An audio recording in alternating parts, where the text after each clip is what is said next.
Narinig nyo na ba ang balita tungkol kay Solana? Ayon po sa mga eksperto, may posibilidad daw na mag-double ang presyo ni Solana bago matapos ang taong 2025. Oo, tama po ang narinig ninyo. Mula po sa kasalukuyang presyo niya na nasa $166, possible raw itong umabot sa $331. Kaya naman maraming investors ngayon ang nagbabantay kay Solana dahil bihira lang daw ang mga asset na kayang magdoble ng kita sa loob lamang ng ilang buwan. Pero ang tanong, gaano ito kapani-paniwala? Ano po ang mga dahilan sa likod ng bullish na prediction na ito? Kaya sa video na ito ay hihimayin natin ang mga dahilan kung bakit sobrang taas ng inaasahan ng mga eksperto kay Solana. Pag-uusapan po natin kung bakit siya biglang naging hot topic ulit dito sa mundo ng crypto at kung dapat ba natin siyang bilhin ngayon habang mababa pa ang presyo. Yan, pero bago po tayo magpatuloy ay pakibasa na lamang po muna ang disclaimer dito po sa ibaba ng ating screen. Ayon po sa isang panel ng mga cryptocurrency strategist mula po sa Finder, si Solana daw ay may napakalaking potensyal na tumaas hanggang $331 bago po matapos ang taong 2025. Mula po sa presyo niya ngayon na nasa $166, ibig sabihin nito ay posibleng tumaas ng halos 100%.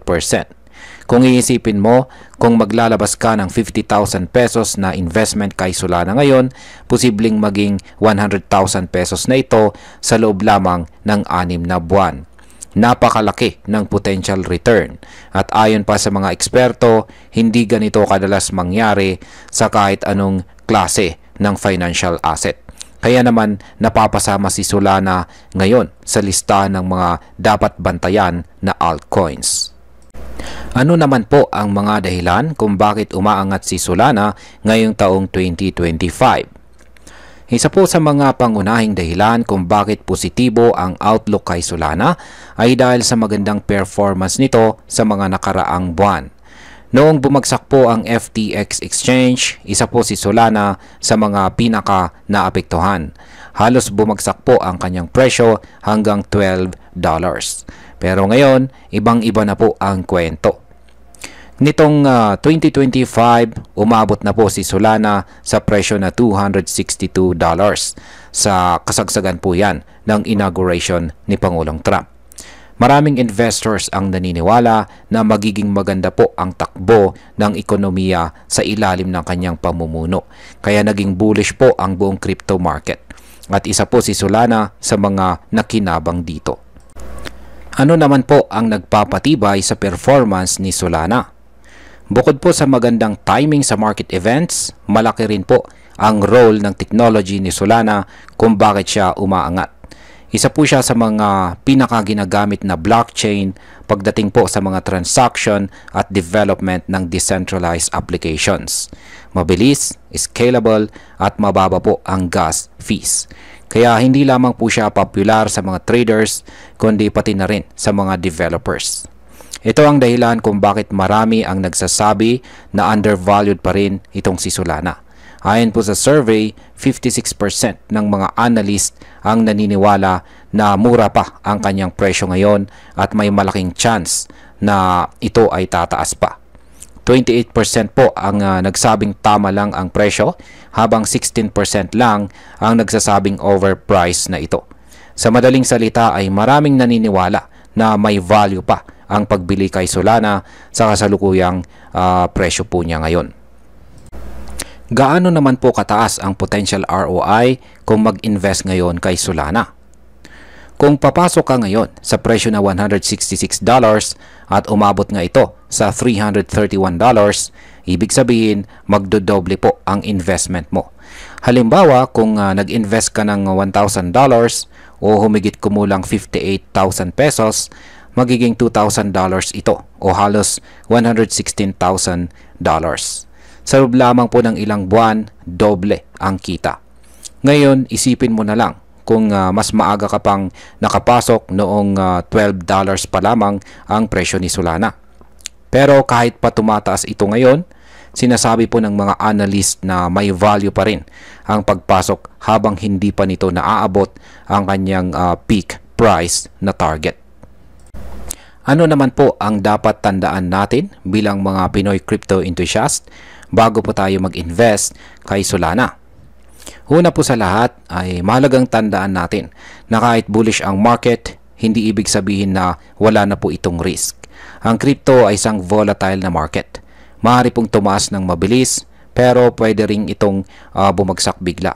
Kaya ang pinakamatalinong paraan ng pag-invest ay ang paggamit po ng strategy gaya ng DCA or dollar cost averaging. Pangalawa ay huwag pong mag-all-in. Dapat ay diversified ang ating portfolio. Kung meron po tayong hawak na Bitcoin, Ethereum o iba pang mga altcoins, maganda pong idagdag si Solana pero huwag po nating ibuhos ang lahat ng ating kapital sa isang coin lamang. Pangatlo, bantayan po natin ang mga balita. Malaki po ang epekto ng political events at saka macroeconomic conditions sa presyo ng mga crypto. Tulad po ng pag-angat ni Solana kasabay ng inauguration ni Pangulong Trump. Pwede rin itong maapektuhan ng iba pang pangyayari sa mundo. Para po sa atin bilang mga Pinoy crypto enthusiast na naghahanap ng magandang paglalagyan ng pera or passive income, malaking oportunidad po itong si Solana.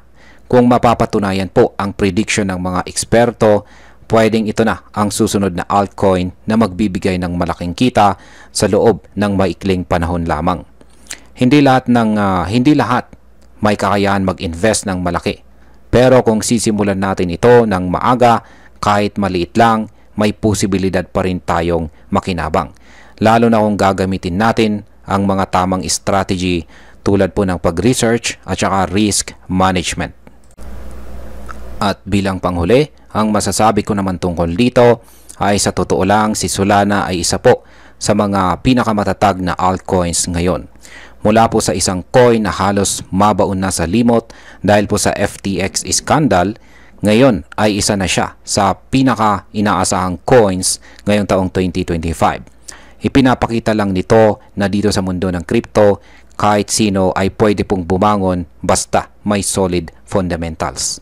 Ang forecast po na $331 ay posibleng maabot lalo na kung mananatili ang bullish sentiment sa market. Pero tulad po ng lagi kong paalala, huwag pong basta sumabay sa hype.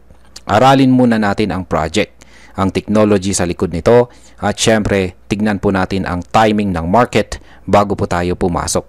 Kung ikaw naman po ay isang long-term investor at naniniwala sa kapasidad ni Solana, maaaring ito na nga ang tamang panahon para simulan natin ang pag-invest.